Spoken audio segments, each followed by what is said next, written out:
こんにちは、メイです。今回から新しいシリーズが始まります。今まで使ったことのない壁紙や床をどうにかして使うシリーズです。同じ壁紙や床ばかり使ってしまう方におすすめです。私も同じものを多用しすぎてしまうので、一緒に楽しんでいただけたらと思います。最後までご視聴してくださったら嬉しいです。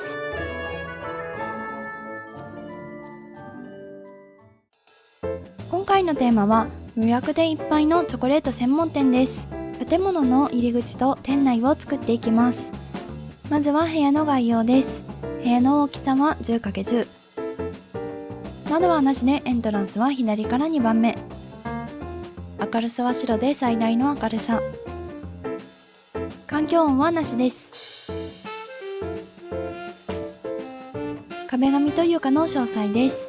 今回初めて使うのはこのチョコの壁と床です。チョコ系はピンク、白、ダークブラウンの3種類あるのですが、ダークブラウンのビターチョコが一番使いやすいかと思います。理由としては他の壁紙と合わせやすいこと、高級感や重厚感を出しやすいからです。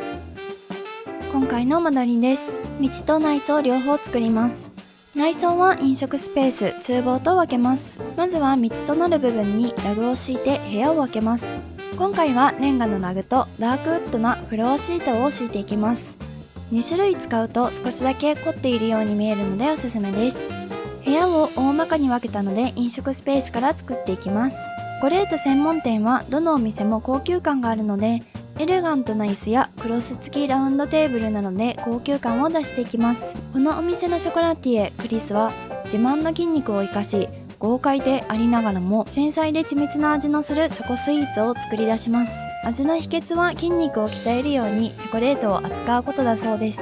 筋肉を美しく鍛えるにも様々な角度からのアプローチが大切らしく、その鍛えた経験がスイーツ作りにも生かされている。店内が暗すぎるので少し明るさを取り入れるために窓をつけます。天井から床まで窓があると開放的で優雅な気持ちにさせてくれます。この窓のマイデザインはお借りしたもので愛用しています。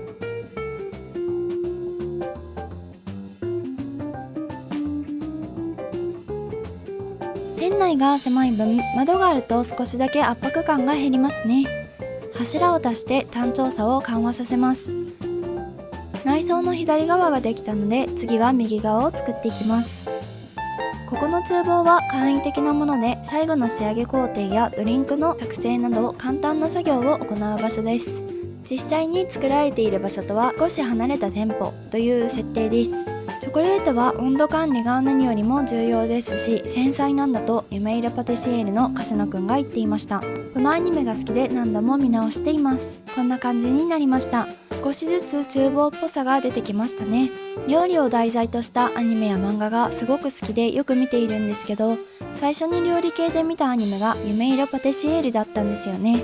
お菓子作りが得意な妖精たちと一緒にお菓子作りの高みを目指すアニメなんですけど、お菓子作りの基本も教えてくれます。ここからお菓子作りが私の趣味の一つになったという思い出の作品ですね。話がそれましたが、店内でお食事をされた方用のショーケースとレジカウンターを飾りました。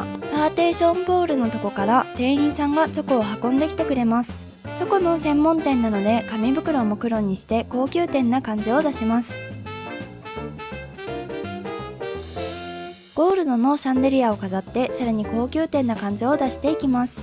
次はお店の外観を作っていきます。ここに仕切り壁を置きます。今回はアンティークレンガの壁なので、内装でも外装でもそこまで違和感なく使えるところが好きですね。テイクアウト専門スペースにはお城の門を使います。中にいるお客さんにはゆっくり過ごしてもらいたいので、テイクアウトだけのお客様は外から注文するように分けています。店の正面にテイクアウトスペースを作ることによって集客効果もあるので一石二鳥ですね。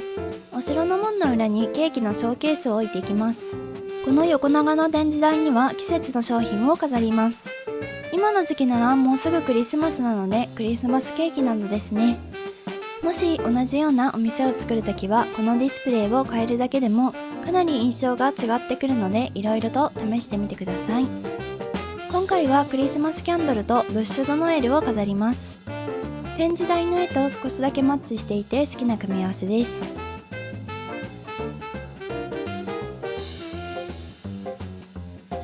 ターの色はクリスマスっぽく赤にします。レンガの道の部分は外だという感じを出していきたいので、外にありそうなものも置いていきます。このお店は少しお高めなので電柱などは置かないようにします。電柱を置くと高級感が薄れてしまいます。この部分の壁が少し寂しい感じがするので家具を飾ります。毎月の美味しいお知らせが書いてあるポスターを飾ってあることにします。お店にはこのように上の方に店名が書いてあることが多いと思うので、それっぽくなるように看板を飾り付けていきます。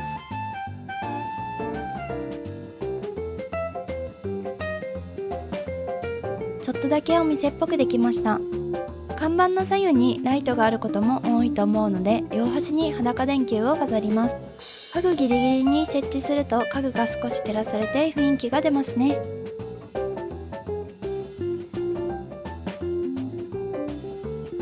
このままでもいいのですが、この角度から見ると上がぽっかり開いちゃっているので、厨房にガゼボを置いて上の部分を埋めます。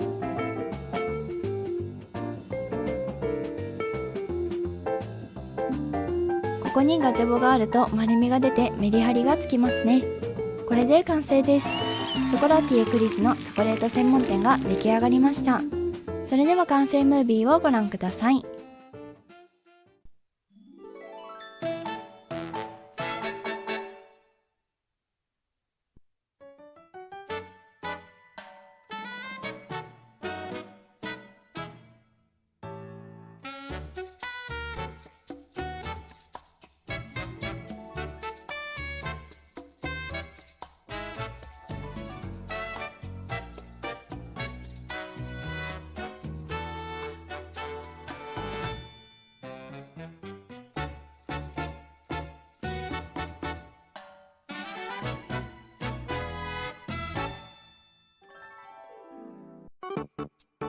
チョコレート専門店はいかがだったでしょうか。今まで使ったことのない壁紙を使うのは想像以上にハードモードでした。この壁紙や床をやってほしいなどのリクエストも受け付けていますので、ぜひコメントなどでお知らせください。チョコレート食べたくなったなぁと思った方は、ぜひチャンネル登録、グッドボタンお願いいたします。最後までご視聴ありがとうございました。また次回の動画でお会いいたしましょう。